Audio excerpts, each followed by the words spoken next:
मेरा नाम विजय सोनी है। मैं मध्य प्रदेश एमपी से आया हूँ। एक छोटा सा काम करता हूँ यहाँ, और मैंने सुना कि यहाँ जाकिर का प्रोग्राम हो रहा है।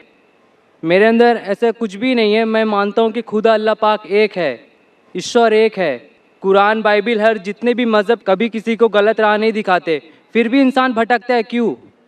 आज लोगों को बीमारियां हो रही, ट्रेन से जा रहे हैं, गिरते हैं, मरते हैं, बीमारियां, अंधे, लंगड़े, लूले। क्यों? ऐसी क्या कमी है? अल्लाह पाक से हमको दुआ करना चाहिए कि हमें अल्लाह पाक एक नेक इंसान बनाए और दुनिया में रहना चाहिए। फिर भी ऐसा क्यों? भाई साहब का सवाल है कि वो मानते हैं कि अल्लाह सुब्हानहू तआला एक है, और वो कहते हैं कि बाइबल, कुरान, वेद, ये सब मज़हब की किताबें सही चीज़ सिखाते, फिर भी इंसान भटकता क्यों? ये कहना कि सारी मजहबी किताब जो आज मौजूद है सही कहती है, मैं इस बात को नहीं मानता हूँ।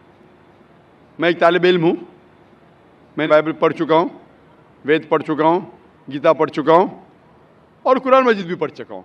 कुरान के अलावा जितनी दीगर मज़ाहिब की किताब है, इन सालों में इनमें मिलावट हो चुकी है। बाइबल के स्कॉलर्स कहते हैं कि Bible has been corrupted, it has been concocted, it has been fabricated. तो कुछ चीज़ लेकिन बाइबल में अब भी सही है, कुछ चीज़ सही है, कुछ चीज़ गलत है। बाइबल में कितनी अनसाइंटिफिक चीज़ें हैं।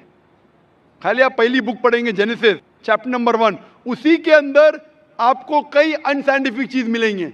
इसमें लिखा है book of Genesis chapter number 1 verse number 16 में कि खुदा ने 2 बॉडीज़ बनाए, 2 लाइट देने के बॉडीज़ बनाए जो रोशनी देती है। सूरज जो दिन में रोशनी देता है, चांद जो रात में रोशनी देता है। आज की साइंस कहती है कि चांद की खुद की रोशनी है ही नहीं, वो रिफ्लेक्टेड लाइट है। उसका मतलब बाइबल के अंदर खुदा ने गलती की नहीं। इसमें इंसान ने मिलावट की। और ऐसे में सैकड़ों मिसाल दे सकता हूँ, वक्त की किल्लत होने की वजह से नहीं देना चाहता हूँ।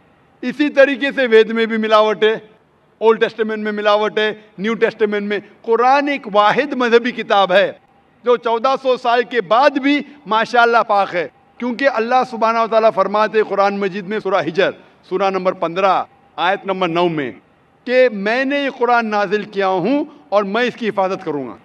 मतलब जितनी मजहबी किताब पहले आए वो सिर्फ एक वक्त के लिए थी, इसीलिए खुदा ने उसे अहम नहीं समझा कि उसे महफूज रखे, क्योंकि कुरान मजीद इंसानियत के लिए आखिरी पैगाम है। अल्लाह ताला खुद अपने आप पे लेते हैं और कहते हैं कि इस किताब में कोई भी मिलावट नहीं कर सकता। और इस किताब के ज़रिए अगर आप पढ़ेंगे तो कभी भी भटक नहीं सकते। पढ़ने के बाद अगर उस पर अमल करेंगे तो कभी भी नहीं भटक सकते। पढ़ने के बाद उसके ऊपर अमल नहीं करेंगे तो भटक सकते हैं। आप पूछते क्यों इंसान भटकते? क्योंकि इंसान की फितरत है। इंसान को अल्लाह सुब्हानहू तआला ने फ्री विल दिया है। फ्री विल मतलब आपको इजाज़त दी है कि आप अल्लाह की बात को माने और चाहे तो न माने। बाकी जितनी अल्लाह की मखलूक़ात है, all the creation have got no free will except for jinn and इंसान।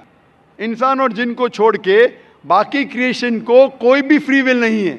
इंसान अल्लाह की सबसे बेहतरीन क्रिएशन है, जिसमें अल्लाह ताला फरमाते कि इंसान चाहे तो अल्लाह के अहकामात पे अमल कर सकता है, चाहे तो नहीं कर सकता है। अगर आप अमल करेंगे तो आप फरिश्ते से भी ऊंचे हैं, क्योंकि फरिश्ते को कोई इजाज़त नहीं अल्लाह के खिलाफ जाने के लिए। जो अल्लाह बोलता मानते। अगर आपके पास फ्री विल होने के बाद आप अल्लाह की बात मानते तो आप फरिश्ते से भी ऊंचे हैं। अगर नहीं मानेंगे तो आप फिर शैतान जैसे बन जाते।